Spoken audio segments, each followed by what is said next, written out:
Muito bem, boa noite a todos, muito bem-vindos. Queremos cumprimentar também o pessoal que está nos assistindo pela internet, está sendo transmitido.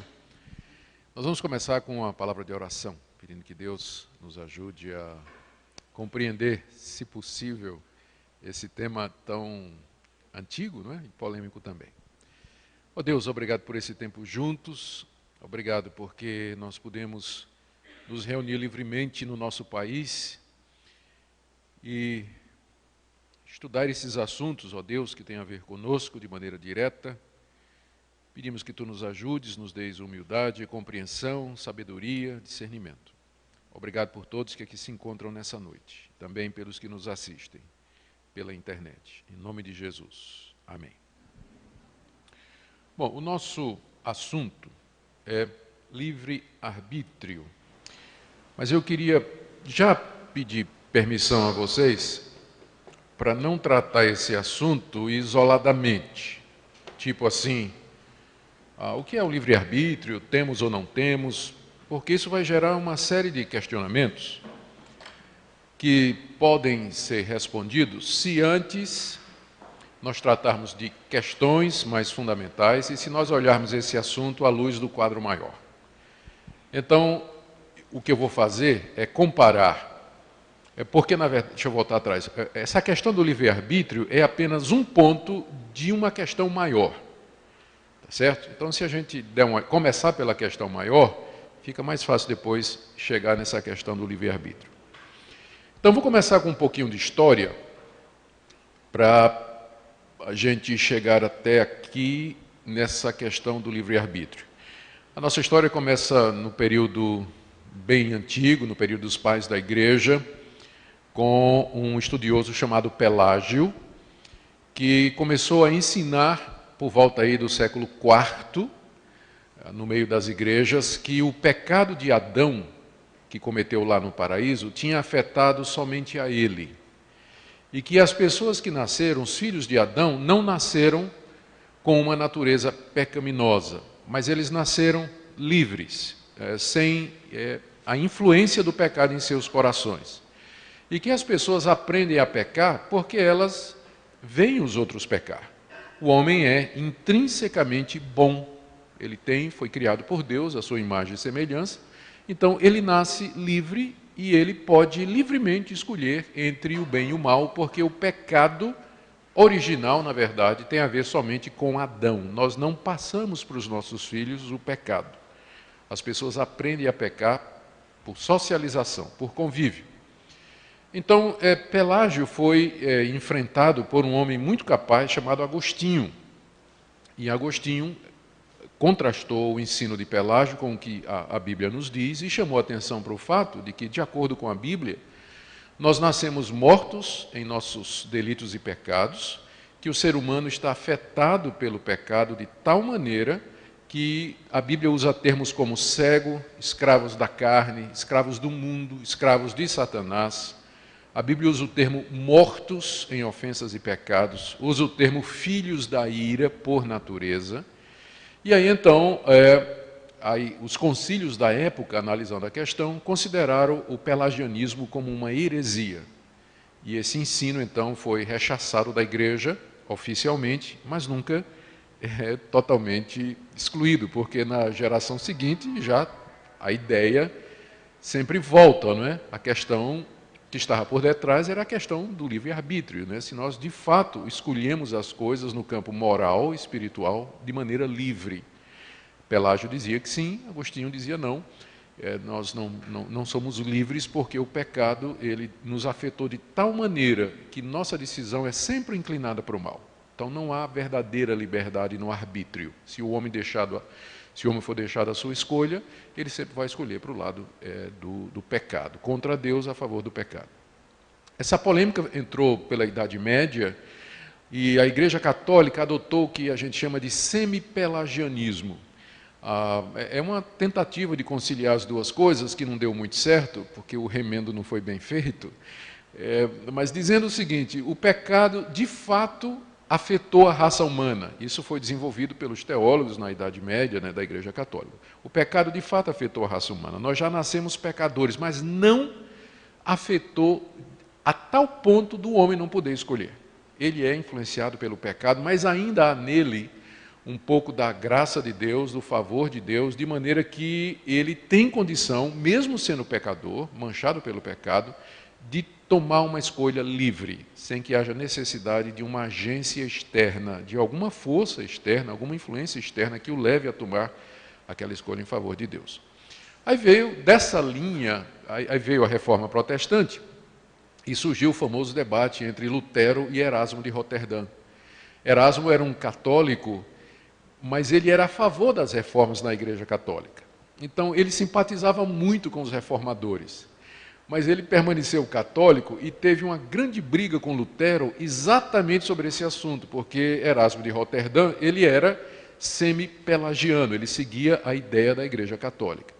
E os dois discutiram muito, e finalmente Lutero escreveu um livro que se tornou famoso, De Servo Arbitrio, em latim, que significa o arbítrio escravo, que já foi traduzido para português, se não me engano, a PS, ou a Fiel, com o título Nascido Escravo. Então, essa obra de Lutero é mais uma refutação, na história da Igreja, da ideia de Pelágio, de que os seres humanos, mesmo não foram afetados pelo pecado, de tal maneira que eles não possam exercer o seu arbítrio livremente.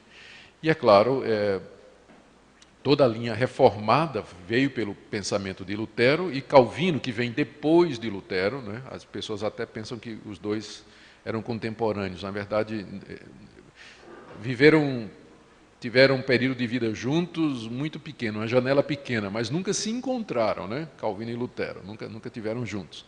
Mas Calvino, então, assume a liderança da Reforma, já é uma segunda geração, e ele não inventou essas ideias como às vezes as pessoas pensam, né? Já tinha tido essas disputas bem antes dele. Ele simplesmente pegou essas ideias, ele assume o pensamento de Lutero, o pensamento de Agostinho, e ele então insiste na soberania de Deus, considerando que o ser humano está prejudicado na sua liberdade por conta do pecado original que foi transmitido.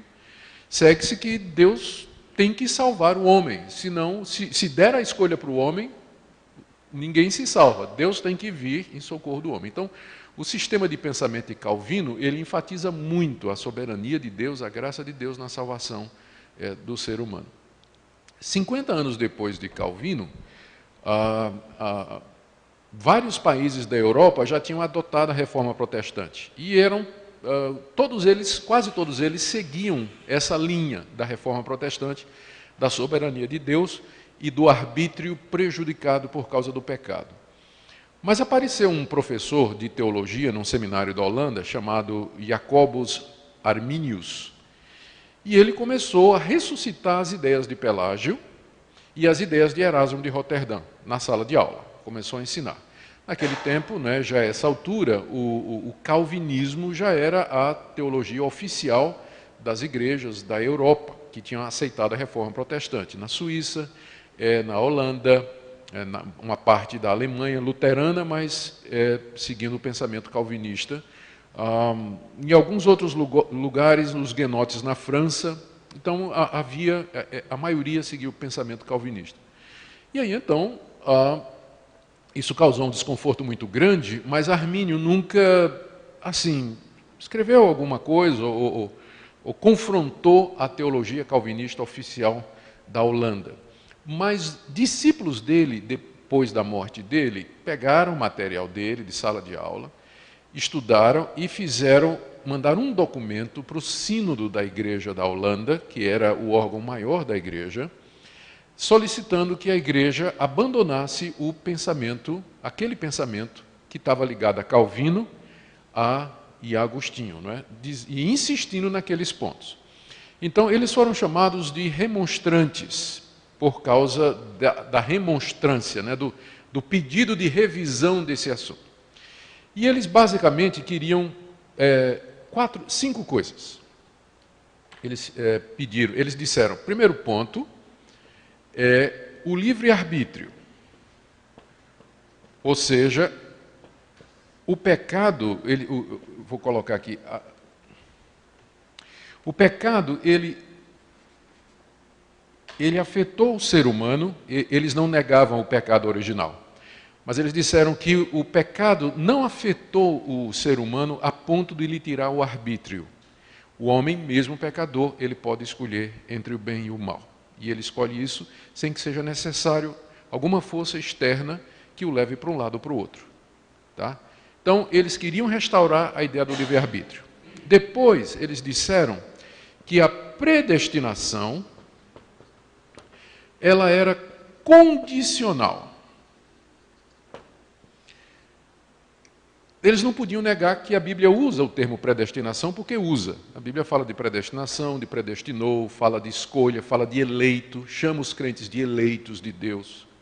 Então eles não podiam negar isso, mas eles então redefiniram a predestinação como sendo presciência de Deus.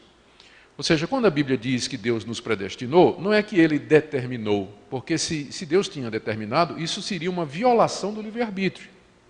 E o raciocínio deles está correto. Se o homem tem livre-arbítrio, né, e Deus determina uma determinada coisa, né, para o homem, então ele, nesse sentido, ele poderia estar invadindo a área de liberdade do ser humano. Mas então, o que é que Deus fez? Deus olhou no futuro e viu qual seria a escolha que as pessoas iriam fazer. Então, Deus olhou e viu que João, lá no ano 2012, numa reunião do OPS, ele iria aceitar Jesus. Deus viu isso desde a eternidade. Então, Deus predestinou João para ser salvo. Então, predestinação é a mesma coisa de pré-ciência. Então, a predestinação se baseia na pré-ciência de Deus, no pré-conhecimento que Deus tem do futuro. Então, nesse sentido, a morte de Cristo, o seu sacrifício, foi por todos os homens em geral e por nenhum homem em particular. Quando Cristo morreu na cruz, ele não estava morrendo por ninguém em particular, porque isso é uma decisão do ser humano, que vai tomar ainda. Então, o que Cristo fez foi, na cruz, morrer potencialmente pela humanidade toda, para que aqueles que resolverem aceitar o que ele fez sejam salvos. Então, isso quer dizer que, na verdade, o sacrifício de Cristo na cruz não salva ninguém. Ninguém foi salvo na cruz, porque a salvação só vai acontecer eficazmente quando o homem exercer o seu arbítrio e escolher Cristo. Então, dessa perspectiva, segue-se que Cristo pode ter morrido por milhões de pessoas que não vão aceitá-lo. Né? Então, ele teria morrido em vão por Zé, se Zé, durante sua vida toda, exerceu o seu livre-arbítrio, dizendo, eu não quero, não quero, não quero, não quero, e Deus insistindo, o Espírito Santo insistindo, mas ele dizendo, não quero, não quero, não quero, não quero. Morreu, foi para o inferno. Cristo morreu por ele em vão. Tá? Então, é isso que eles estavam dizendo mesmo, que Cristo não morreu pela humanidade toda e por ninguém em particular. Porque se Cristo morreu em particular por alguém, aquela pessoa tem que ser salva, porque Deus não pode castigar o mesmo pecado duas vezes. Vamos supor que Deus morreu, que Cristo na cruz morreu pelos meus pecados. Então, meus pecados foram pagos há 2000 anos na cruz, porque Cristo os levou. E se eu não aceitar? Eu vou para o inferno pagar os mesmos pecados pelos quais Cristo morreu. Então, não está certo isso, não é? Então, o mesmo pecado sendo pago duas vezes, uma por Cristo na cruz e outra no inferno pelo pecador que rejeitou isso aí. Então, essa ideia do sacrifício geral. Consequentemente, o quarto ponto é que a graça de Deus, ela é resistível. Ou seja, Deus ama a humanidade toda e Deus quer salvar a humanidade toda. Todavia, Deus respeita o livre-arbítrio. Então, de repente, pode acontecer que Deus queira salvar Zé e Zé não queira ser salvo. Então, nesse esquema, vai prevalecer a vontade de Zé e não a vontade de Deus. Porque Deus vai respeitar a decisão de Zé. Zé não quer ser salvo. Zé não quer o Cristo. Zé quer ir para o inferno. Então, Deus, né, vai dizer, por favor, me dê uma chance, né, por favor, se converta. Faz de tudo para converter Zé e Zé não quer. Zé quer ir para o inferno. Então, Zé vai para o inferno. Porque a graça de Deus ela pode ser resistida até o último grau pelo pecador por causa do livre-arbítrio. E, portanto, o pecador também pode cair da graça. Ele pode perder essa salvação. Já que a salvação é uma decisão dele, ele pode decidir ser salvo, e depois de ter decidido ser salvo, ele pode decidir se dessalvar. Ele pode virar as costas para Deus e dizer, eu não quero mais. Ele pode fazer isso. Então, esse era o último ponto que os remonstrantes estavam apresentando à igreja da Holanda. Queria que a igreja da Holanda adotasse esse sistema aqui, que é um sistema que a gente chama de soteriologia, o estudo da salvação. Né? Então, era essa questão da soteriologia, como é que nós somos salvos, que estava sendo discutido naquela ocasião. Bom, então, o que aconteceu? Isso foi apresentado no sínodo que se reuniu numa cidadezinha chamada Dort. A cidade existe até hoje na Holanda. Então, se reuniu, a igreja da Holanda convocou uma grande reunião de teólogos, tinha teólogos da Alemanha, da Suíça, da França, da própria Holanda, escoceses, tinha mais de 150 e poucos teólogos, tá certo? Que se reuniram durante mais de 100 sessões, durante um ano, para discutir esse assunto. Então não foi uma coisinha assim, não foi uma reuniãozinha assim de comitê para discutir qualquer coisa, mas esses eram as cabeças mais privilegiadas da época, bem variada, né? Tinha gente de vários países, de denominações diferentes, e eles se reuniram para estudar esse assunto. E chegaram então à conclusão, que já tinha sido chegada antes na igreja, de que esse ensinamento aqui era contrário à palavra de Deus. Esse ensinamento não devia prevalecer na igreja, ele deveria ser colocado para fora da igreja. Aqueles remonstrantes, na ocasião a gente tem que entender o espírito da época, não é? Aqueles remonstrantes, eles perderam seus cargos de professores, foram depostos como pastores e foram expulsos da Holanda durante 6 anos. Foi o castigo, só podia voltar para a Holanda depois de 6 anos. Não é? Então, naquela época era assim. Não é? Hoje em dia, graças a Deus, temos a liberdade religiosa, a gente pode conversar e se relacionar com quem pensa assim, e sem pedir a extradição deles do Brasil. Não é? Então, graças a Deus, pela liberdade de consciência e de religião que existe no nosso país. Mas naquela época não era assim. Essas questões religiosas eram vistas como questões relacionadas com política, com poder e tudo mais, e aí então, às vezes, tinha consequências desse tipo. No documento que o sínodo elaborou, ele respondeu a esses pontos aqui, dizendo a seguinte coisa. Total depravação.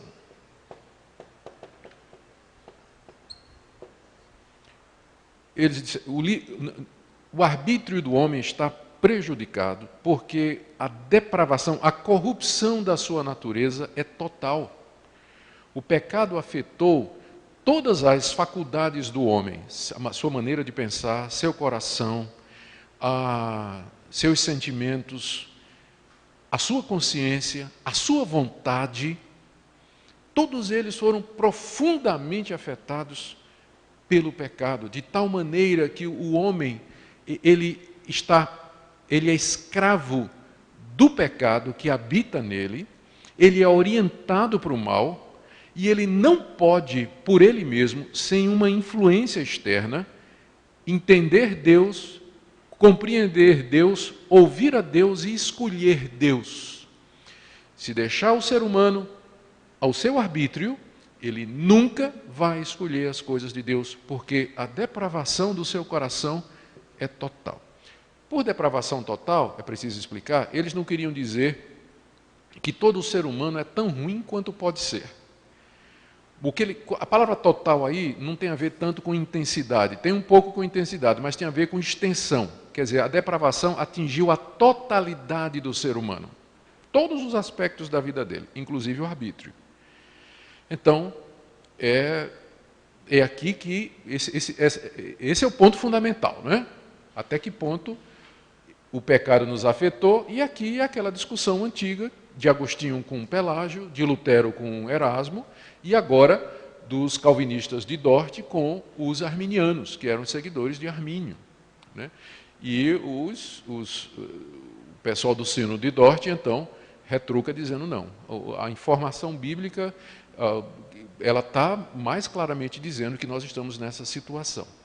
E aqui vem o segundo ponto. Logo, a predestinação, a eleição, ela é incondicional. Deus, então, olhou a raça humana, Deus contempla a raça humana perdida, caída, nessa situação de miséria. E de entre a raça humana perdida, caída, escrava, Deus elege para a salvação aqueles que Ele quis. E o termo incondicional foi usado para dizer que Deus, o critério que Deus usou para escolher quem Ele queria salvar, não era baseado no mérito daquela pessoa, não foi baseado na fé prevista, como diria esse ponto aqui. Não foi baseado em fé prevista, não foi baseado no caráter, não foi baseado nas obras da pessoa, não foi baseado na filiação da pessoa, não foi baseado em nada. Ou seja, Deus soberanamente, livremente, por motivos que só Ele sabe, Ele elegeu quem Ele quis para a salvação. E ao fazer isso, Deus não estava cometendo injustiça nenhuma com aqueles que Ele não elegeu. Porque os que não foram eleitos, eles só estarão recebendo o justo castigo pelos seus pecados. Porque todos pecaram, carecem da glória de Deus. Deus não teria a obrigação de salvar ninguém. Se Deus deixasse a humanidade toda seguir o seu próprio caminho, e todos se perderiam, então, Deus não estaria cometendo injustiça. Porque injustiça seria você tirar o direito de alguém. Como pecadores não têm direito à vida eterna, então Deus não está tirando o direito de ninguém quando Ele resolve soberanamente escolher quem Ele quer para a salvação. Então, esse ponto aqui da eleição incondicional. Com relação à questão da presciência, os reformados disseram o seguinte: Deus só pode prever aquilo que Ele determinou. Porque fora de Deus, você está admitindo que a história acontece à parte de Deus? A história acontece porque Deus criou a história. Como é isso de que Deus viu alguma coisa que ia acontecer e que Ele não tem parte nisso? Você concebe a ideia de um universo paralelo a Deus, a Deus que surgiu da onde? Veio da onde esse universo? Essa história, ela é uma força independente? Deus só pode conhecer aquilo que Ele mesmo determinou. A história, Ele conhece o futuro porque Ele criou o futuro. Então, foi a resposta que eles deram para essa questão aqui. Logo, segue-se que o sacrifício de Cristo é o que eles chamam de sacrifício eficaz. Cristo teria morrido pelo mundo, sim, no sentido de que se o mundo inteiro tivesse sido eleito por Deus, haveria virtude e poder no sangue de Cristo para salvar a humanidade toda. Mas Cristo na cruz morreu efetivamente pelos pecados dos eleitos. Morreu por um grupo determinado, esse grupo eleito, que foi eleito por Deus antes da fundação do mundo, que foi escolhido por Deus, separado da humanidade, predestinados para a vida eterna. Cristo morreu por esses eleitos, de forma que os que se perdem, os seus pecados nunca foram pagos por Cristo. Eles vão se perder por isso, porque os pecados dele nunca foram pagos por Cristo Jesus, então eles vão assumir os seus próprios pecados. No tempo certo, graça irresistível. É o quarto ponto. No tempo certo, Deus vai chamar os eleitos de maneira irresistível. Deus chama a humanidade como um todo de bona fide, quer dizer, de boa fé. O Evangelho é pregado ao mundo todo. Cristo mandou que a gente pregasse ao mundo inteiro. No meio da pregação do Evangelho ao mundo inteiro, Deus vai fazer com que a mensagem seja eficaz e irresistível no coração daqueles que Ele escolheu. Então, num determinado momento, através dos meios que Deus soberanamente determinou, aquela pessoa vai ouvir o Evangelho, vai nascer de novo, vai se arrepender dos seus pecados e vai se voltar para Deus. Talvez aqui seja importante, eu vou apagar aqui o lado esquerdo, tá? Vou fazer aqui é a hora de fazer aqui um outro gráfico, falando de uma diferença fundamental nos dois sistemas.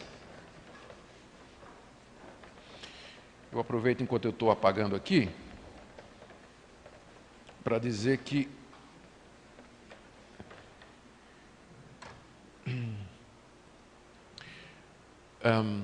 a sua salvação não depende de você entender isso aqui.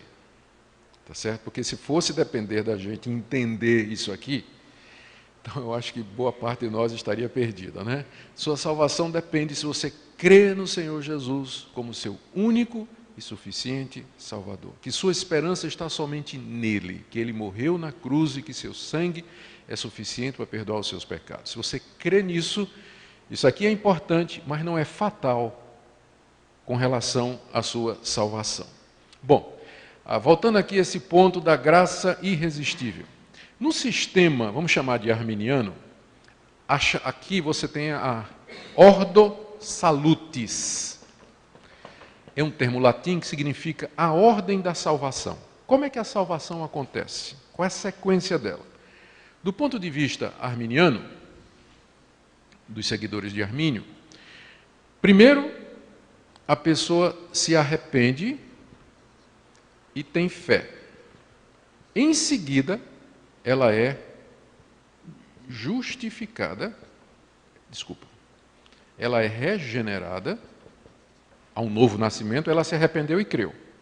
Então, ela é regenerada pelo Espírito Santo. E aí, então, ela é justificada por Deus. Quer dizer, os seus pecados são perdoados, justificada, e aí vem, né? Ela é adotada por Deus na sua família, faz parte da família de Deus, recebe o Espírito Santo. Na sequência que foi apresentada no Sínodo de Dort, primeiro Deus regenera. Deus tem que regenerar. Se não regenerar, o homem não pode arrepender-se e crer. Então a diferença é aqui, ó. Troca aqui, ó. Primeiro Deus regenera. Deus vai lá no coração do homem que está morto, dá vida ao homem. O homem então acorda e então a regeneração leva Primeira coisa que essa pessoa faz quando é regenerada é fides, já botei em latim, né? É fé em português. Ela se arrepende e crê. Mas antes de ser regenerada, ela não pode se arrepender e não pode crer, porque ela está morta. Ela não tem como. Um morto não pode se arrepender, um morto não pode crer, um morto não pode nada. Ele tem que ter vida primeiro para fazer esses atos. Nós que somos regenerados, a gente sabe quanto é difícil a gente se arrepender e crer, mesmo depois de crente, não é? Imagina uma pessoa que está morta, em ofensa, morta espiritualmente. Se Deus não der vida àquela pessoa, então ela não pode se arrepender. E aí então, é claro, uma vez que ela é regenerada, arrependeu-se, claro, a justificação e a adoção é o fato seguinte. Tá? Então essa seria a sequência da ordo salutis. A diferença está nos dois primeiros pontos. Então isso aqui é da maior importância, né, que nós compreendamos isso. Deixa eu dar aqui uma outra ilustração, sem querer fazer caricatura nem de um lado e do outro. No caso, os seguidores de Armínio, eles olham para esse sistema aqui, eles dizem, então o que vocês estão dizendo é o seguinte, a pessoa morre, chega no céu, bate na porta, e São Pedro aparece, e diz, eu quero entrar. Aí São Pedro diz, espera aí um momento, pega o iPad, começa o nome, João da Silva. Ele olha e diz, seu nome não está aqui não, você não foi predestinado. Não, mas eu creio, eu quero entrar no céu. Mas você não foi predestinado, meu filho. Deus não lhe escolheu. Você vai ter que ir para o inferno, mas eu não quero ir para o inferno. Eu estou arrependido dos meus pecados, eu creio em Jesus. Sim, mas você não foi eleito. Então você vai para o inferno. Então, essa é, às vezes, a caricatura que o pessoal do lado arminiano faz com esse sistema aqui. Quando nós responderíamos que a situação é diferente, a situação é mais ou menos a seguinte: você tem um grupo de pessoas caminhando para o abismo. Essas pessoas estão com tampões no ouvido, estão com venda nos olhos, e elas estão andando. Elas nasceram assim. Elas não conseguem perceber o perigo que elas estão correndo. E elas estão andando e tem um abismo profundo, a queda é fatal. E Deus está do lado de trás chamando: voltem, se arrependam, creiam. Dei o meu filho para morrer pelos pecadores, ele morreu na cruz para pagar pecados. Creia que você vai ser salvo. Quantos ouvem? Quantos veem? Continua marchando. Até que Deus chega num sacode, tira os tampões do ouvido, tira a venda, o cara... né? Aí ele volta.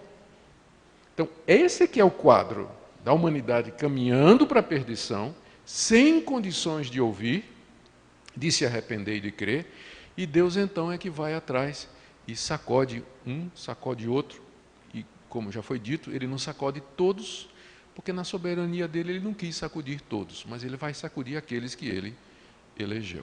E aí o quinto ponto seria então a perseverança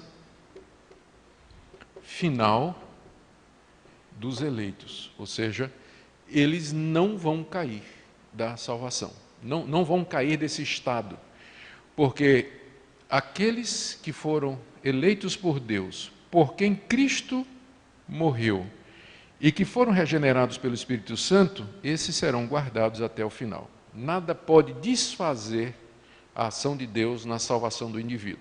Isso não quer dizer que ele é perfeito. Ele vai tropeçar, ele vai pecar, a consciência dele vai acusar, ele pode passar por períodos difíceis, mas a semente da fé, da regeneração, da nova vida, nunca vai se extinguir do seu coração. Ele sempre vai se arrepender, vai voltar.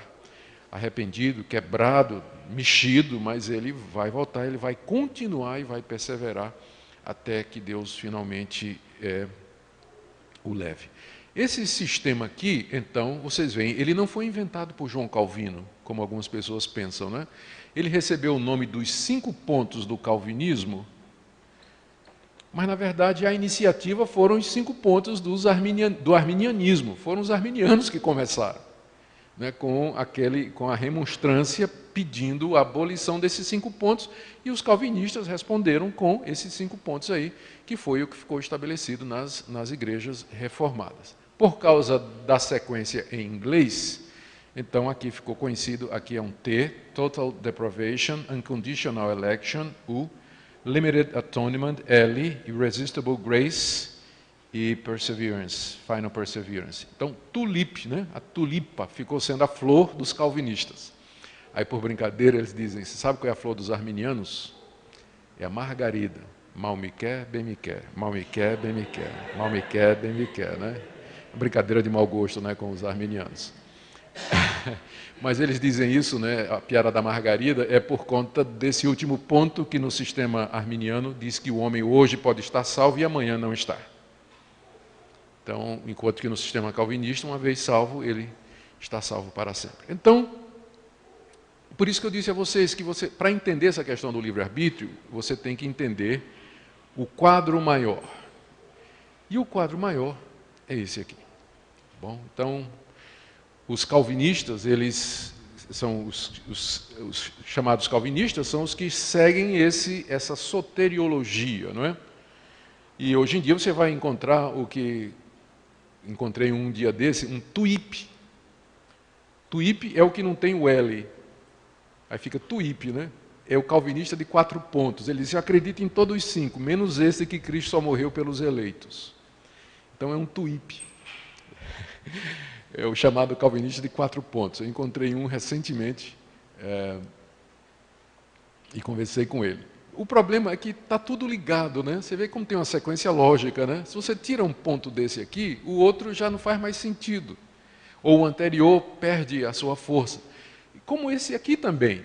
Se você, no sistema arminiano, se você considera que o livre-arbítrio é uma realidade, todos os pontos seguintes fazem sentido. Tem a sua lógica e a sua coerência interna. O arminianismo tem a sua coerência interna, porque parte de uma premissa que é a questão do livre-arbítrio. Então, admitido o livre-arbítrio, a sequência é aquela, não tem para onde fugir. Mas uma vez que o livre-arbítrio ele não é uma realidade, então a sequência só pode ser essa aqui. Então, esse primeiro ponto, de fato, é o ponto mais importante de toda essa discussão. Tá certo? Qual é, de fato, a extensão do pecado e em que ele nos alcançou? Bom, antes de abrir para perguntas agora, para a gente começar a falar sobre isso mais com vocês, deixa eu só fazer mais uma observação. Os arminianos, eles são a maioria hoje no mundo evangélico. Isso a partir de uma virada que teve na configuração do cristianismo, de algumas décadas para trás. Teve uma época que os calvinistas eles eram a maioria, quando as igrejas históricas não tinham se tornado liberais e elas eram igrejas fortes, missionárias. Então, nos Estados Unidos, a predominância era dos calvinistas durante muito tempo, na Europa também, não é? Toda a Europa, quase toda, adotou a reforma protestante, e o foco do calvinismo estava no hemisfério norte, não é? No norte global. Com a chegada do pentecostalismo e das denominações pentecostais, o arminianismo deu uma ressurgida, né? Final do século passado, 1900 e pouco. Então surge o movimento pentecostal e os pentecostais, depois de um século, eles já passaram as igrejas históricas em muito, né? Em muito. Por exemplo, no Brasil, acredita-se que 80% dos evangélicos eles são de convicção pentecostal, ou orientados para o pentecostalismo ou neopentecostalismo, o que significa que eles são arminianos. E 20% seria das igrejas históricas, e dessa quantidade eu diria que metade disso seria calvinista, né? Então, os calvinistas são um grupinho pequenininho, né? Assim, meio encardido, né? De vez em quando pegam umas brigas aí pela internet e tudo mais, o pessoal gosta de discutir isso aí. Então, mas os calvinistas são a minoria hoje, né, no mundo, apesar de que há uma ressurgência do calvinismo no mundo todo.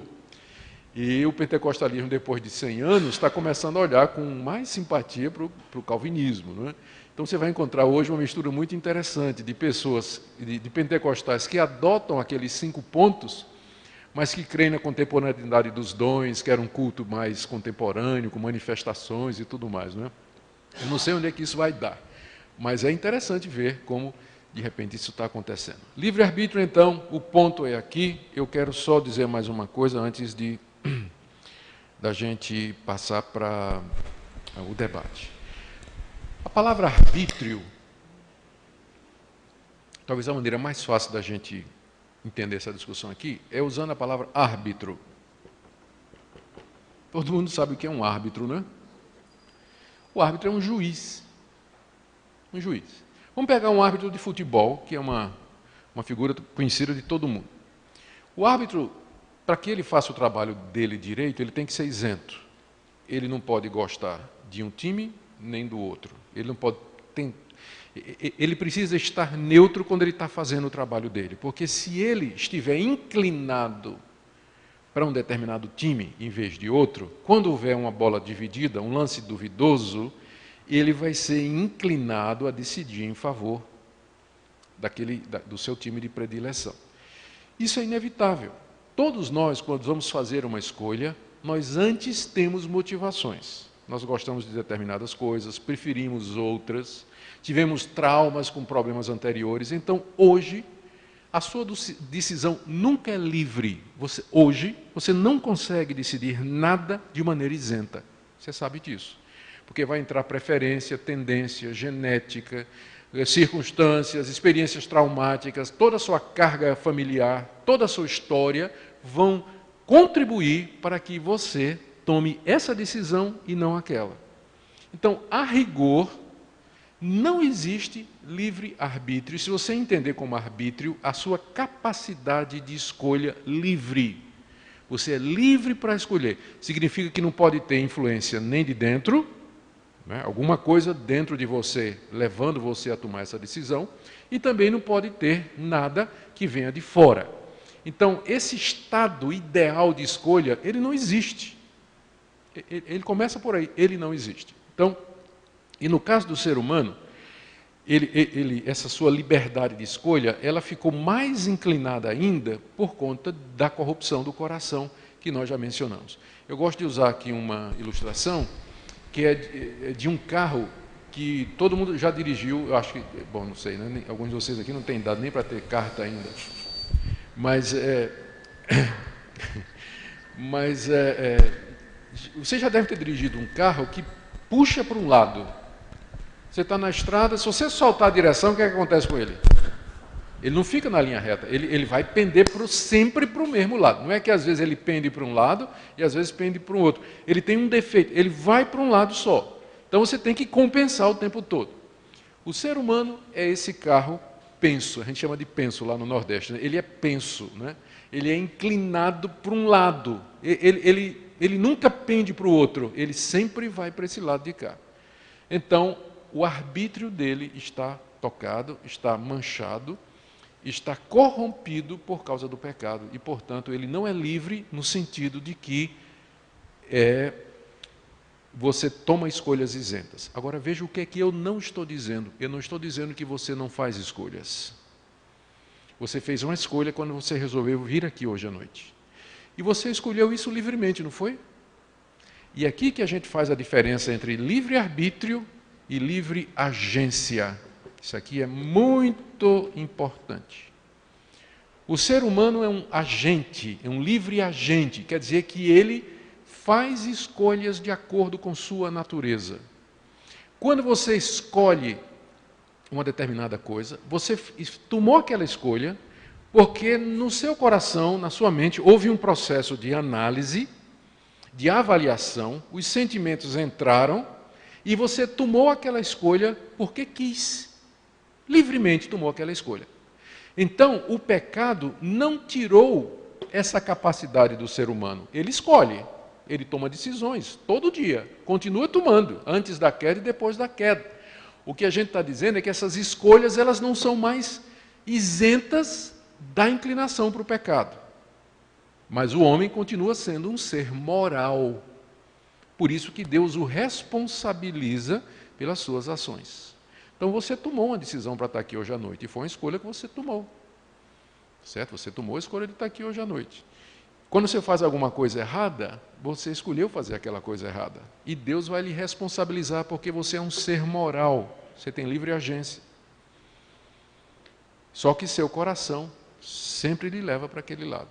E daí, se Deus não agir, você sempre vai tomar escolhas que vão lhe afastar cada vez mais para longe dele, se ele não vier atrás de você. Então, em linhas gerais, esses são os grandes pontos da discussão da questão do livre-arbítrio. Certo? E agora, na sequência, eu queria dar oportunidade para fazerem perguntas, porque eu sei que tem muitas. Eu já vou dizendo que eu não tenho a menor pretensão de conseguir esgotar todas ou de responder todas a contento, não é? Mas, se eu puder pelo menos deixar claro o posicionamento dessa tradição, né, que é a tradição que vem desde Agostinho, para mim vem desde Paulo, né, mas tudo bem. Vamos chamar de Agostinho para cá. Então, se eu conseguir isso aí, já estou satisfeito. Se alguém quiser fazer uma pergunta, é só levantar a mão. Pessoal, a gente vai fazer as perguntas. Quem quiser, levanta a mão e a gente vai fazer algumas perguntas na internet também. Então, a gente começa com duas perguntas agora e uma da internet, beleza? Então, quem quiser fazer, pode levantar a mão já.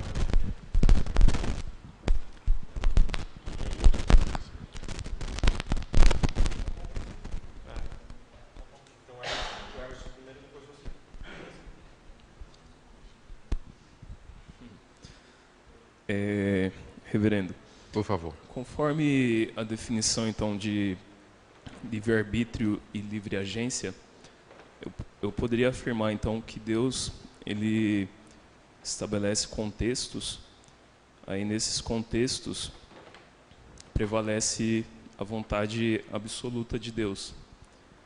E dentro desses contextos que Deus estabeleceu, condições iniciais e finais, ele permite que o homem atue? Alguns teólogos, eles fazem para resolver esse problema. O que você está sugerindo, claro, é uma sugestão muito antiga, né? Aliás, sua pergunta é dentro de uma área que já foi explorada bastante antes.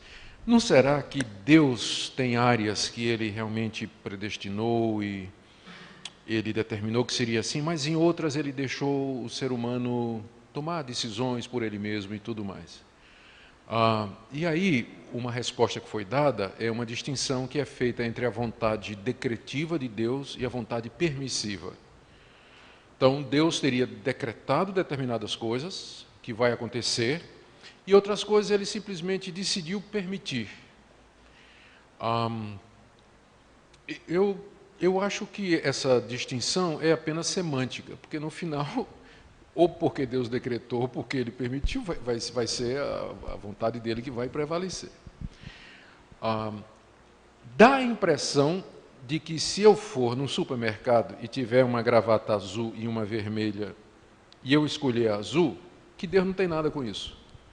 É o tipo de coisa que Deus diz assim: Augusto, fica à vontade, você pode escolher a gravata que você quiser. Qual que você quer? Senhor, eu gosto mais de azul. Claro, pode pegar azul. E quando eu então vou e pego o azul, aí Deus dá uma risadinha e diz: era exatamente isso que eu queria que você pegasse.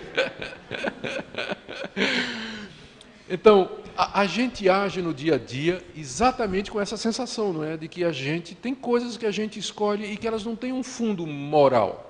Não é certo nem errado, é neutro. A gravata azul e não a gravata vermelha. Jesus disse uma vez que não cai um passarinho no chão se não for da vontade do Pai que está nos céus. Ele disse isso no Sermão do Monte, quando ele queria consolar os seus discípulos com relação às perseguições. E Jesus disse: vocês valem mais do que passarinhos. Ou seja, se a providência de Deus chega ao ponto de dizer qual é a hora que um passarinho vai cair, quanto mais as coisas que dizem respeito à nossa vida. Por outro lado, nesse mesmo capítulo, onde Jesus disse que Deus é quem está por detrás até da queda de um passarinho, nesse mesmo capítulo Jesus disse para os discípulos: vocês tenham cuidado, quando vocês entrarem numa casa, vocês comam do que foi dado lá. Se vocês chegarem numa cidade e não receberem, vocês batam o pó do pé e vão embora. Quer dizer, aí parece que certas coisas Deus está no controle e outras Deus manda que a gente faça como se a gente tivesse a capacidade de fazer. Então, a solução para isso é que Deus, nós não podemos fugir do que a Bíblia diz, que Deus, Ele criou o mundo do nada, Ele é Senhor absoluto de tudo que acontece, tudo ocorre de acordo com o seu querer, mas isso Ele faz de uma maneira para nós incompreensível. Eu entendo isso aí, é para nós incompreensível, para mim também, claro, em que o homem continua sendo um livre agente. E é por isso que Deus o responsabiliza. Deus faz a vontade dele, e no final você vai olhar para trás e vai dizer: todas as escolhas que eu tomei porque quis. Como é que combina isso? É o grande mistério da teologia, né? Mas Deus é absolutamente soberano, e as escolhas que você faz, você é responsável por elas. Então, é essa a resposta que o pessoal, uma linha que os calvinistas, alguns, né, gostam de chamar de, não é um paradoxo, mas eu me esqueço agora o nome, mas é quando você tem duas verdades, soberania de Deus e a responsabilidade humana. A gente geralmente, SD, RH não é recursos humanos não, tá? É responsabilidade humana. Você tem duas verdades que são ensinadas na Bíblia, que são aparentemente contraditórias, ou um antinômio, né? Esse é o nome, obrigado. E você não consegue uma explicação lógica para elas. Uma delas, tem vários desses antinômios, né? Mas um deles, mais conhecido, é essa questão da soberania de Deus e da responsabilidade humana. Então, o que deixa as pessoas nervosas é que elas sentem que elas são livres para tomar escolhas. Eu me sinto livre para fazer uma escolha. Só que quando eu faço essa escolha, Deus pisca o olho lá do céu e diz: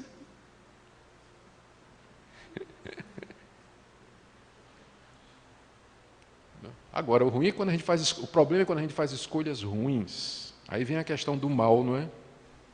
Como é que então fica a soberania de Deus? com a questão do mal. Mas como ninguém fez essa pergunta, então também não vou entrar nisso aí. Próxima.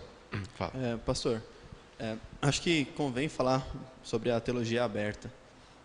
Eles acreditam que o futuro está em aberto ainda. Que Deus chamou a gente para ser arquiteto do amanhã junto com Ele. Isso não seria uma forma de limitar Deus. Deus conhece tudo da mesma forma. Tem a onisciência. Isso. Somente que o futuro ainda não existe. Então, nós, através das nossas escolhas, escreveríamos também o futuro. Isso. Eles defendem também que Deus, ele deu as profecias, então ele conhece uma parte do futuro, mas a outra não. De alguma forma, a soberania dele vai prevalecer sobre essas profecias que ele disse.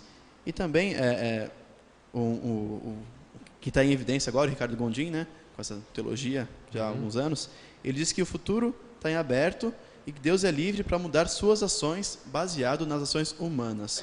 Isso. Se você fecha a predestinação para todas as coisas que Deus tinha planejado tudo, você tira a capacidade do ser humano de ter esse livre-arbítrio, que eles defendem que o ser humano tem, porque senão ele seria apenas uma máquina ou um robô programado para fazer o plano de Deus sobre a Terra.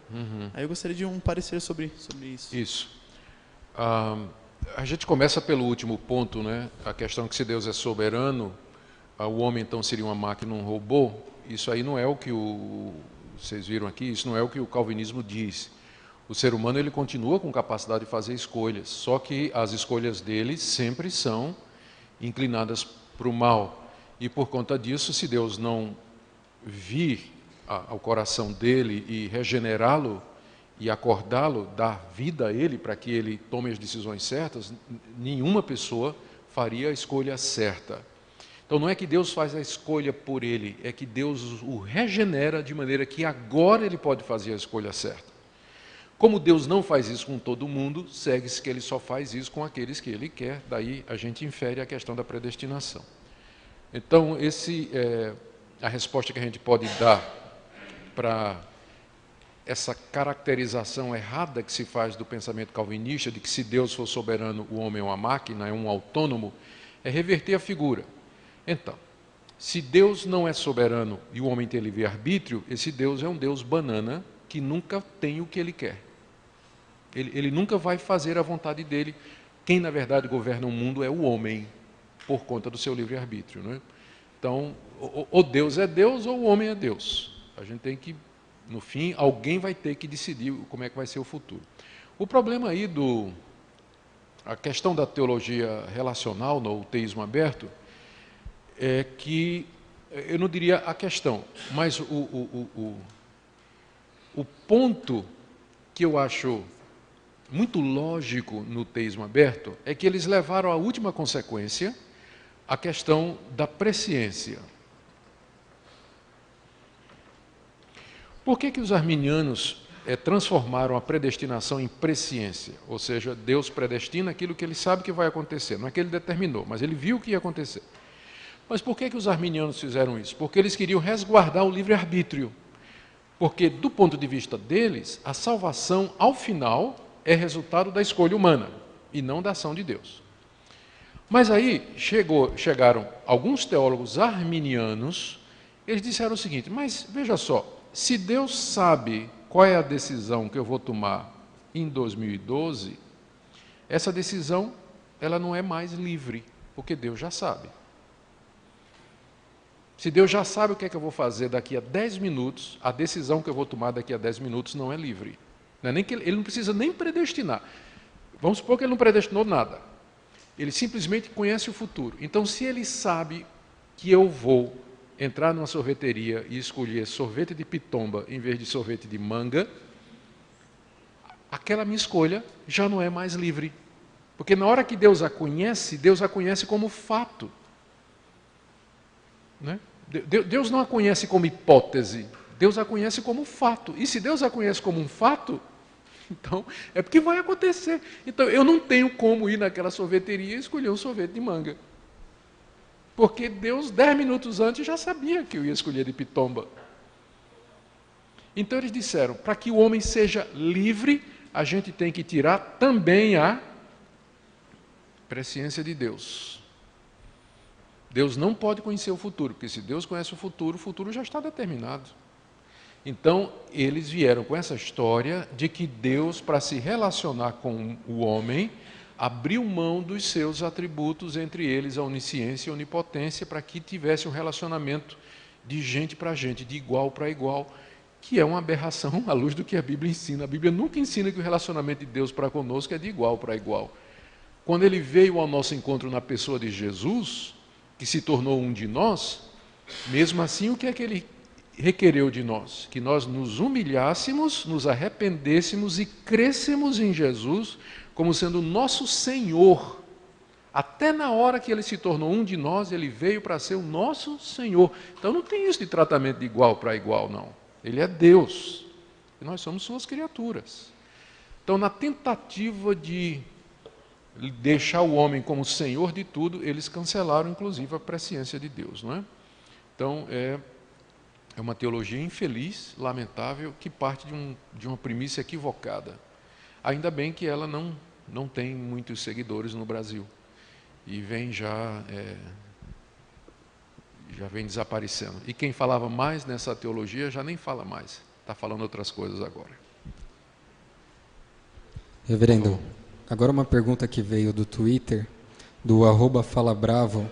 Ele, enquanto o senhor estava falando sobre graça irresistível, sobre predestinação, ele perguntou se isso significa que não existe a necessidade de evangelização. Já está tudo definido? Sim. É claro que tem a necessidade de anunciarmos o Evangelho. Nós anunciamos o Evangelho exatamente porque nós sabemos que tem pessoas que vão ser salvas. Porque veja só, imagina que você aceite aquele primeiro ponto, depravação total. O ser humano não pode por si mesmo se converter. E Deus disse, então vá pregar o Evangelho. Isso é missão impossível. Deus, tá bom, eu vou pregar o Evangelho. Quantos vão se converter? E Deus vai dizer, nenhum. Porque você prega e você faz uma oferta. Creia em Jesus e você será salvo. Ele não pode crer, porque ele está morto. E a culpa dele estar morto é dele, né? Por causa dos seus próprios pecados. Ele não crê. Então, o que me dá ânimo para evangelizar é porque eu sei que Deus tem os seus eleitos. E que Ele vai usar a minha pregação para converter as pessoas. Porque se eu não cresce na predestinação, eu não ia pregar o Evangelho. Porque é trabalho inútil. Eu vou pregar porque eu sei que tem os eleitos, tem os escolhidos de Deus, que Deus vai chamar através da pregação. É por isso que os grandes missionários, os que fundaram as grandes missões, como por exemplo Hudson Taylor, eles eram calvinistas. Hudson Taylor foi um missionário no interior da China, que é fundador das chamadas missões modernas, um dos maiores missionários da história. E ele era um calvinista, ele acreditava na predestinação. Cria que Deus tinha eleitos lá na China e ele foi lá pregar o Evangelho. E muitos missionários que fizeram a história de missões, eles também criam na doutrina da eleição e da predestinação. Então não é contrário, ao contrário, é a base para a gente fazer missões, é o que encoraja a gente. Bom? Por favor. Bom, Adão e Eva.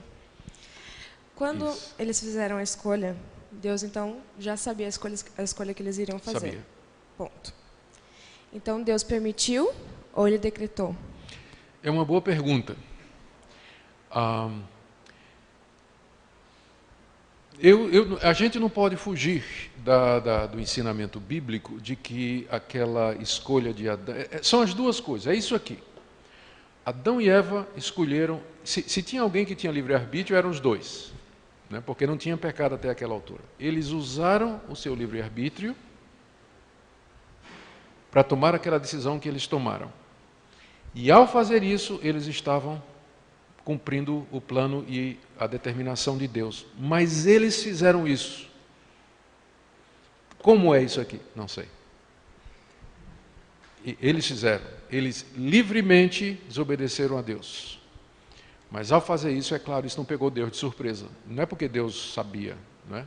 É porque isso estava dentro dos planos de Deus. A Bíblia, quando fala de Cristo, diz que Ele é o Cordeiro que foi morto desde a fundação do mundo. Antes da fundação do mundo, Ele já era o Cordeiro imolado. Então, dizer que pegou Deus de surpresa, né, de jeito nenhum, ou que Deus não sabia, ou que Deus não estava nos planos de Deus, isso a gente não pode fugir do que a Bíblia nos ensina a respeito do caráter de Deus. Eu acho que, assim, Deus, quando planejou tudo isso, Ele fez as contas na sua sabedoria, e no final Ele recebe a glória e um povo para Ele, para o seu louvor. No final, o custo-benefício convenceu Deus, por assim dizer, né? Imagina uma reunião da Trindade, Pai, Filho e Espírito Santo. E eles olham, não é, na eternidade como é que vão fazer, o que é que vai ser feito, sabem todas as coisas e resolvem fazer, porque no final é aquele final feliz que Deus quer para a sua glória e para o bem do seu povo. Tem mistérios aí? Tem. Eu não sei tudo, não acho que alguém saiba. Sempre vai ter perguntas a respeito dessa questão, mas o importante é a gente saber que Deus é justo, Ele é bom, Ele é verdadeiro, Ele não tira o direito de ninguém e Ele não comete injustiça com pessoa alguma. Se você crê nesse Deus, você pode olhar para uma situação como essa e dizer assim: Deus, eu não entendo isso aqui, mas uma coisa eu sei que o Senhor não é injusto, o Senhor não vai cometer injustiça. Posso não compreender o que é que está sendo ensinado na Bíblia a respeito desse assunto, mas uma coisa eu tenho convicção, que o Senhor é um Deus santo, justo e bom, e que o Senhor não faz nada errado. Então isso aí é um conforto para o meu coração quando eu não entendo determinadas coisas nesse assunto. Reverendo, aqui em Gálatas fala assim, 6, 7, não vos enganei de Deus, não se zomba, pois aquilo que o homem semear, isso também se fará. Esse versículo não justifica o mérito do homem, que eu tenho que fazer o bem para poder ir para o céu? Não. A senhora, porque todo bem que uma pessoa faz, na verdade foi a graça de Deus. Não tem nada bom em nós. Você pega, por exemplo, Romanos 3, onde Paulo cita várias passagens do Antigo Testamento, ele diz, como está escrito, não há um justo, não há nenhum sequer, todos se extraviaram, a uma se fizeram inúteis, não há quem faça o bem, não há nenhum sequer. A sua boca é um sepulcro aberto, com a língua urdem enganos, veneno de víbora está nos seus lábios, nos seus caminhos a destruição, miséria, não conheceram o caminho da paz, porque todos pecaram e carecem da glória de Deus. Então, esse é o quadro que a Bíblia dá do ser humano.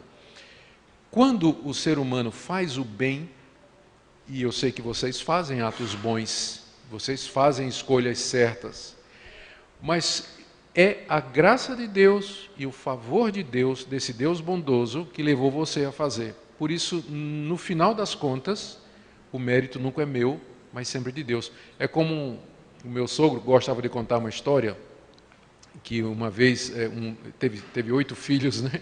Então uma vez a filhinha Cristina, mais nova, viu um balde vazio no quintal da casa deles e tinha a torneira, né? Ela disse, papai, eu vou lá pegar água. A menina devia ter uns 4 anos de idade, né? Um balde cheio de água. Imagina, não ia poder, né? A menina pegou o balde, aí ele foi com ela, né? Segurando o balde com ela, chegou lá, abriu, encheu, aí ele ajudou ela a trazer, e ela o tempo todo dizendo assim, papai, eu trouxe água, e ele só rindo, né? Porque, na verdade, foi a mão dele que fez isso aí. Então, a criança se sentiu como se ela estivesse fazendo aquilo. Uma outra ilustração que eu gosto de usar para isso é aquela ilustração da avenida, né, da rua, onde você passa na rua, aí tem uma porta, né, bem grande, com aquele convite, vinde a mim. Está escrito em cima, vinde a mim todos vós que estáis cansados e oprimidos, eu vos aliviarei. Você passa ali, aquela porta aberta, você olha, não tem o menor interesse, vai embora. Outros passam, olha, dão uma olhadinha assim, não tem interesse, vai embora. Aí um dia você para, olha, vinde a mim todos vós que estáis cansados e oprimidos, e eu vos aliviarei. Aí você diz assim, isso é para mim, eu quero isso. E você entra. Quando você entra, do lado de dentro, em cima está escrito, só pode vir a mim aquele que o Pai trouxer. Você ouviu o convite, você aceitou o convite e você entrou. Quando você entrou, você olha para trás e diz, se Deus não tivesse me trazido, eu nunca tinha entrado. Não é assim quando você está de joelhos para orar, né? Eu gosto também de falar disso. Quando a gente se ajoelha para agradecer a Deus a salvação, a gente atribui a Deus toda a glória. Deus, muito obrigado porque o Senhor me salvou. Se não fosse o Senhor que tivesse me levado para aquele lugar naquele dia, se não fosse o Senhor que me fez nascer num lar crente, se não fosse o Senhor que mandou aquela pessoa falar comigo de Jesus, eu nunca teria aceitado o Evangelho. Então, no íntimo do coração, a gente sabe que a salvação é realmente um dom de Deus, é a graça de Deus e que não foi por conta do merecimento nosso. Por favor. Reverendo, o @Jorge Souza quer saber se o senhor conhece o livro Eleito, mas Livres, de Norman Geisler. Geisler. E uma outra pergunta, o diabo teve livre-arbítrio? Aham. Estava faltando ele aqui no debate, né? Eu conheço o livro de Norman Geisler e eu acho que é uma tentativa que não foi muito bem sucedida do Geisler de tentar explicar essa relação da eleição e da liberdade. Esse livro ele não pode ser tomado como um livro que reflete o pensamento calvinista reformado sobre o assunto. Na verdade, foi mais um desserviço, né? Não ficou muito bom. A ideia do Geisler não é uma ideia bem reformada. Sobre o diabo, ele tinha livre-arbítrio, sim, e não tem mais. Ele escolheu desobedecer a Deus, e como resultado, Deus o confirmou, fez diferente do nosso caso. Deus confirmou a decisão do diabo, de maneira que ele não pode mais voltar atrás. Como Deus também confirmou a decisão dos anjos que não seguiram Satanás na revolta. Você tem os anjos bons, Gabriel, Miguel, os anjos que nos cercam, nos abençoam, e você tem os anjos caídos, que são Satanás e os demônios. Nenhum deles pode deixar de ser o que é, porque quando houve a queda dos anjos, Deus confirmou a decisão deles. Então Satanás não pode deixar de ser Satanás, e Gabriel não pode deixar de ser Gabriel mais. Então essa raça, Deus tratou a raça angelical de uma maneira diferente da nossa. É interessante. Para nós ele deu um salvador, né? Mas para os anjos não tem. Então são duas raças de seres morais diferentes, mas que Deus deu tratamento diferenciado. Não tem salvação para os anjos, não tem arrependimento, mas eles também não podem pecar. Os anjos bons, eles não pecam. Deus confirmou. Deus podia ter feito isso com a raça humana? Podia. Mas ele é Deus, né? E não fez. Então, por favor. Okay. Reverendo, existe alguns calvinistas, né, que afirmam o seu lado de não trabalhar tanto na igreja, né, de comodismo, vamos dizer assim, de justificação perante alguns pecados, dizendo que eles são eleitos, né, tanto pela eleição, né, pegando o ponto da eleição e da graça irresistível. Como eu posso responder, né, que eles estão equivocados a isso? Você pode pegar passagens como Efésios capítulo 1, se não me engano, 1 Tessalonicenses capítulo 3, onde o apóstolo Paulo fala que Deus nos elegeu para santificação.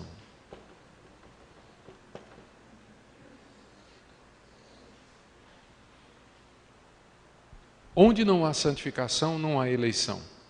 Agora nós entramos no campo prático. Como é que eu sei que eu sou eleito? A evidência de que eu sou eleito não é porque eu acredito em Calvino,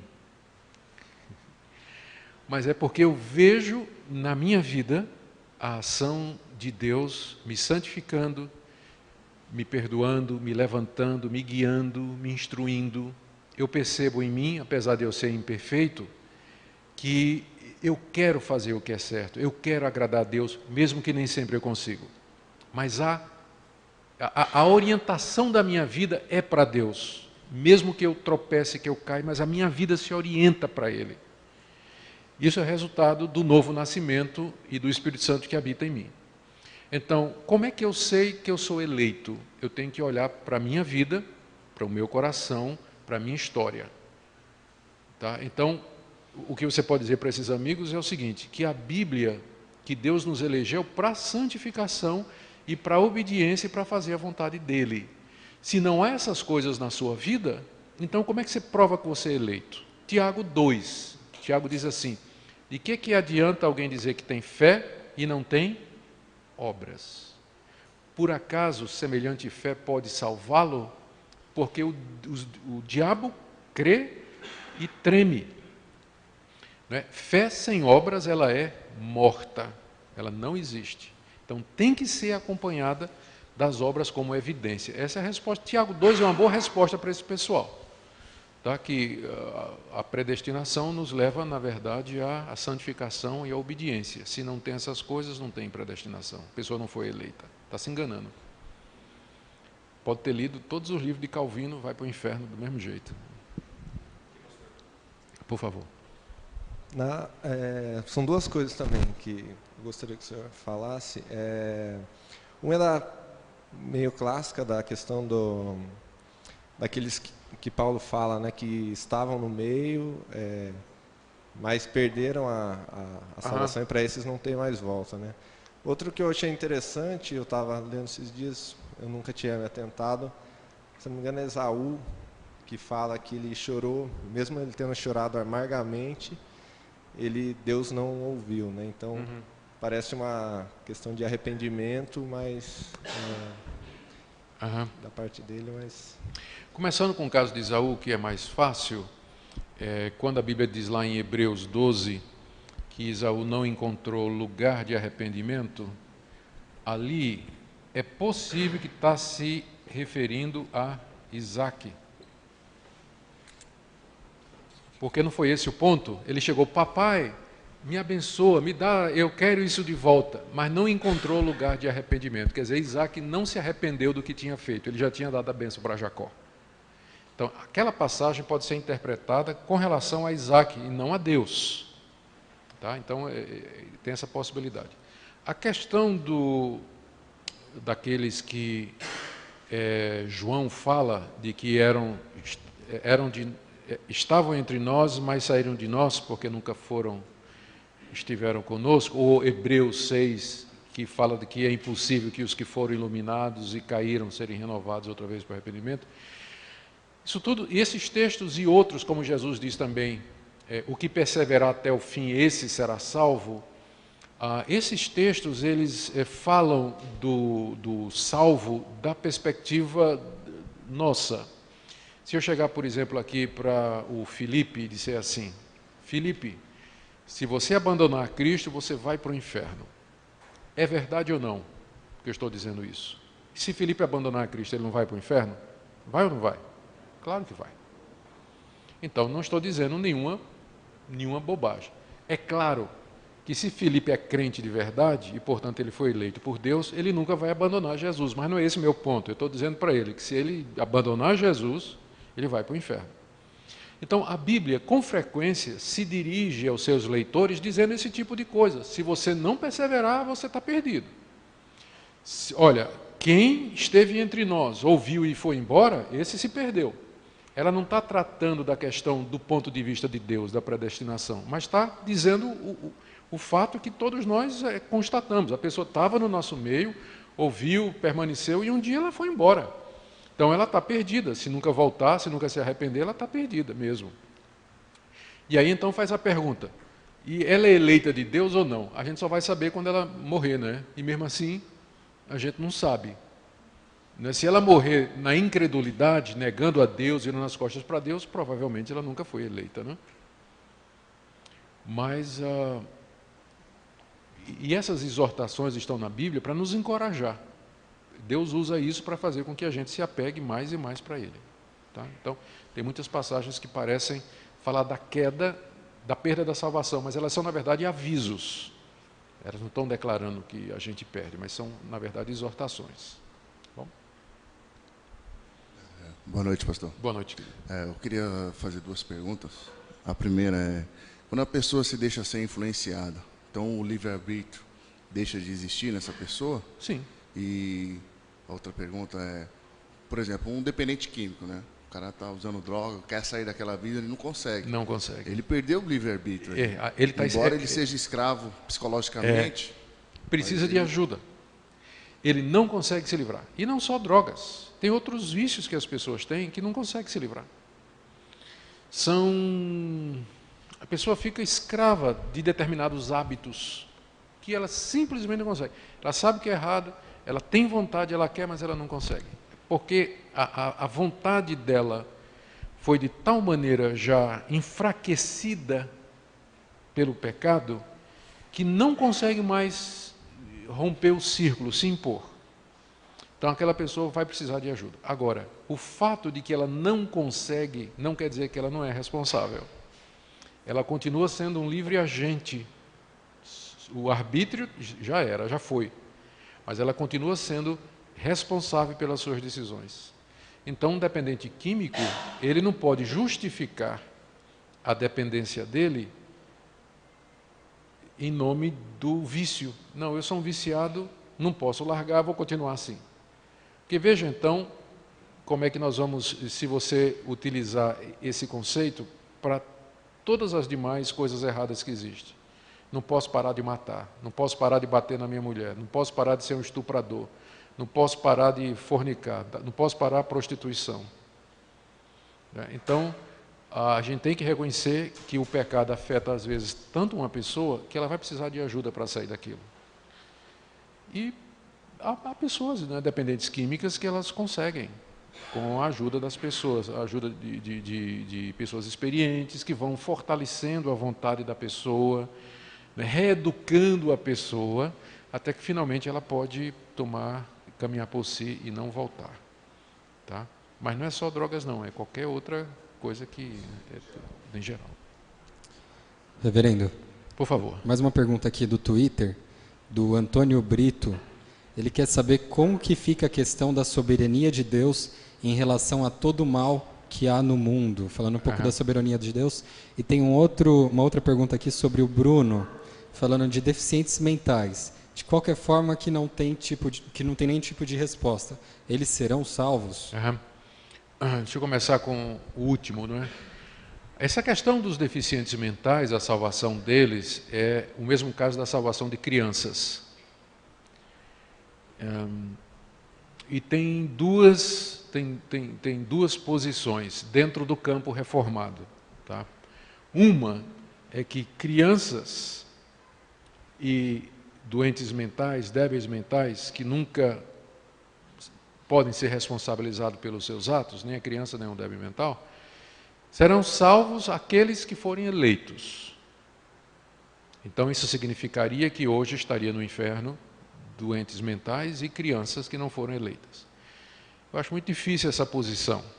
Eu prefiro a outra que diz assim, que toda criança que morre antes da idade da razão, que varia de acordo com cada indivíduo, a idade da razão é aquele momento em que ela passa a exercer a sua livre agência, ela toma decisões porque quer. Toda criança que morre antes dessa idade, ela é predestinada, ela é eleita. Então, não haveria, nessa perspectiva, crianças que morreram antes da idade da razão no inferno.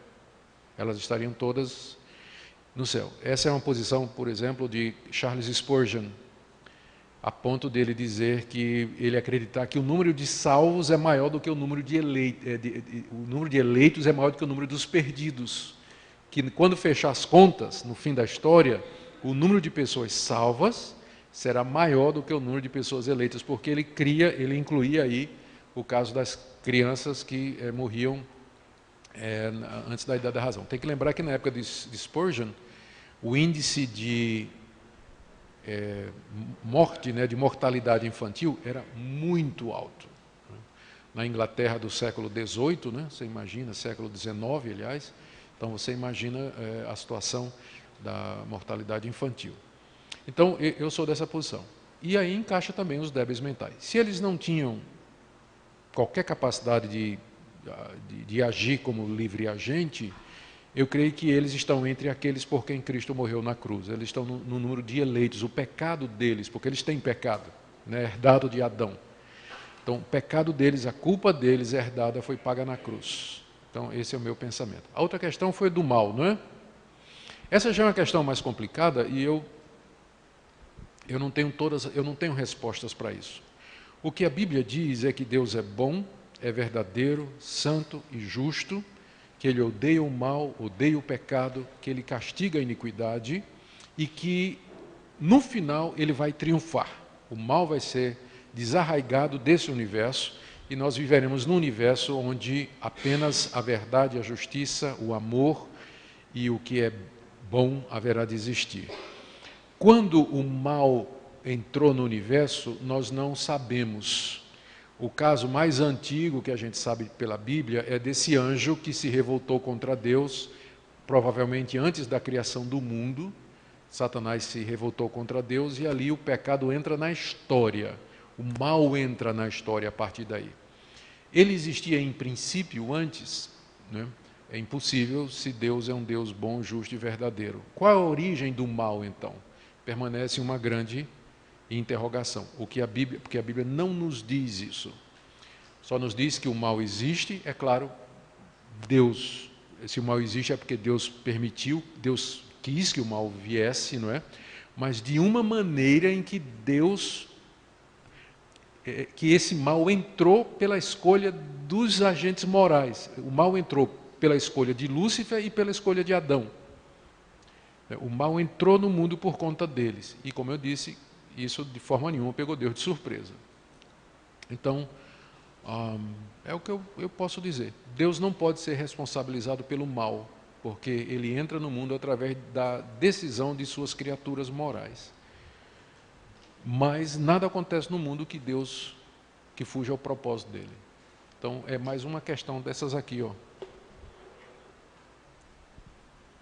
Aqui mais uma questão. Por favor. Ajudar a esclarecer um pouquinho mais a questão do livre-arbítrio, a diferença entre livre-arbítrio e livre-agência. Uhum. A gente poderia dizer, então, que livre-arbítrio seria um conceito ligado à doutrina da soteriologia, lá, uhum. E aqui, para as outras questões, a gente falaria em livre-agência, uhum. Esse novo conceito. Então, para outras questões, não se fala em livre-arbítrio, fala em livre-agência. Não. O conceito ele se aplica a todas as áreas. Eu entendo o que você está tentando fazer e é bom, porque o assunto não é fácil. Deixa eu ver se eu tento explicar de outra maneira a diferença entre livre-arbítrio e livre-agência. Eu sou um ser moral, no sentido de que eu não sou como o meu cachorro. O meu cachorro não faz escolhas morais. Tem um cachorro chamado Link, tá certo? Ele não faz escolhas morais. Quando ele resolve, por exemplo, correr atrás do gato e comer a comida do gato, ele não está sendo perverso, nem cruel, nem mau, nem egoísta, porque ele não tem uma natureza moral. O cachorro faz as coisas por instinto, por necessidade, por pragmatismo, né? Então, ele não toma decisões baseadas em valores, certo, errado, bom, ruim, isso é melhor para fulano, é melhor para cicrano. Então, mas eu sou diferente dele, porque quando tomo isso, eu posso tomar escolhas morais. O Link não pode deixar de perseguir o gato, porque ele diz assim, eu não quero ser um cachorro mau. Está na natureza dele correr atrás da gatinha, né? Da Hendrika. Então, está na natureza dele. Mas eu, como ser moral, criado por Deus assim, eu faço escolhas com base no conceito de certo e errado. Então, Deus, quando criou Adão e Eva, os criou assim, seres morais. É o que a gente chama de livres agentes. É a mesma coisa para seres morais. A queda, quando eles usaram aquela liberdade para tomar a decisão errada, eles não perderam a liberdade de tomar, a capacidade, eu devia dizer, de fazer escolhas morais. Eles continuam sendo seres que são capazes de fazer escolhas morais. O problema agora é que, antes, eles podiam fazer escolhas certas por eles mesmos. Não é porque eles não tinham pecado. Mas agora, depois da queda, nós não podemos mais fazer escolhas certas por nós mesmos. Porque a gente é penso, né? Então, eu continuo sendo um livre agente, um ser moral, só que minhas escolhas são sempre para um lado. Se Deus não vier me ajudar, eu nunca vou fazer a decisão certa. Não sei Então, se mas, ajudou. assim, a gente não pode pensar que pessoas que ainda não tiveram, vamos dizer assim, um encontro com Deus, né, tal, como a gente entende, elas não fazem decisões certas em relação à profissão, em relação aos relacionamentos. Fazem. Como é isso, então? É porque Deus, ele não é só Deus dos cristãos. Ele é Deus da humanidade. Então, na Bíblia está escrito que Deus cuida da sua criação. Ele faz, quando o sol sai, Jesus disse isso, Deus faz com que o seu sol saia sobre justos e injustos, e que a chuva caia sobre justos e injustos. Então, no seu amor geral pela humanidade, Deus restringe o mal. Por isso que tem ímpios, gente que nem acredita em Deus, mas que tomam decisões certas. Por causa isso é o que a gente chama, você não sabe como eu lhe agradeço por essa pergunta. A gente chama de graça comum. Vamos fazer a distinção entre graça comum e graça especial. A graça especial é aquela graça relacionada com a soteriologia, que Deus só dá para os eleitos. É a graça salvadora. Deus só dá para os eleitos. Mas para o resto do mundo, Deus dá a saúde, prosperidade, criatividade, talento, alegria, felicidade, curtir a vida, fazer descobertas, escrever livros. As pessoas que não são crentes, elas experimentam tudo isso, porque isso está dentro da graça, mas a graça especial, que é o dom da salvação, é só para os eleitos. Então, os cristãos, eles têm as duas. A gente aproveita as duas, a graça comum e especial. Os não eleitos, eles só têm a graça comum. Então, na graça comum, nós não somos necessariamente pensos para um lado só. Não, são pensos. Se não fosse a graça comum, a gente já teria se destruído há 2000 anos, desde que a história começou. Você vê, não demorou muito depois da criação, o que é que Deus fez? Ele olhou para a humanidade e disse o quê? Está toda corrompida, só tem uma família que se salva, família de Noé. E Deus destruiu o mundo de então, porque não...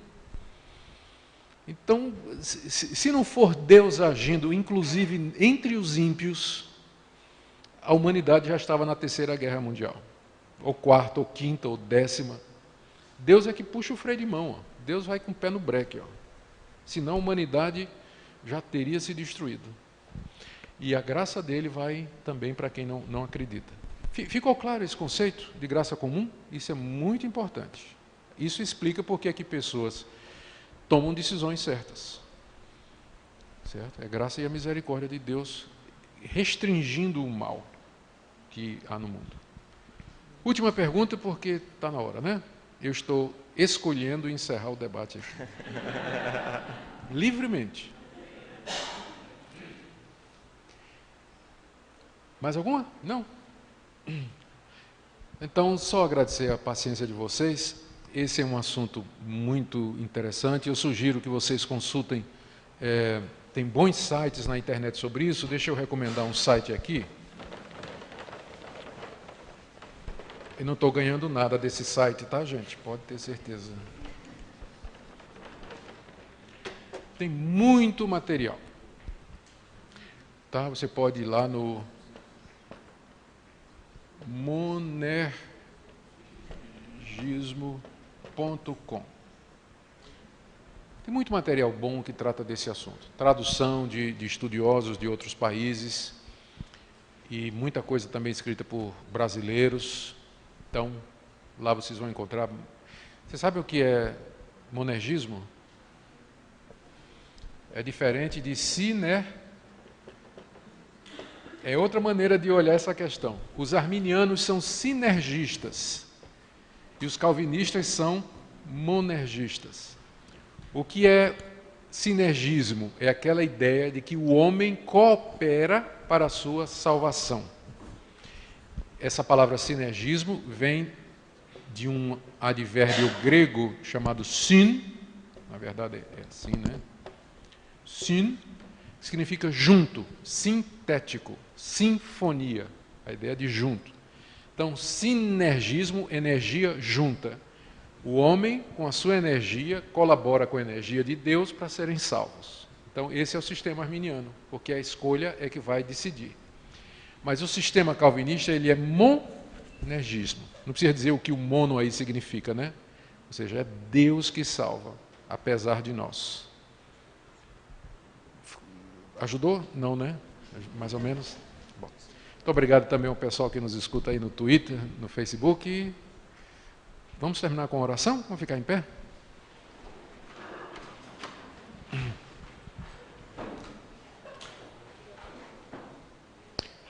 Senhor, são tantas coisas que a gente não compreende e para as quais a nossa mente fica admirada e às vezes perplexa, porque nós estamos tratando de coisas que têm a ver contigo, um Deus imenso, infinito, completamente outro, e que nem sempre nós podemos compreender a tua imensidão e os teus caminhos.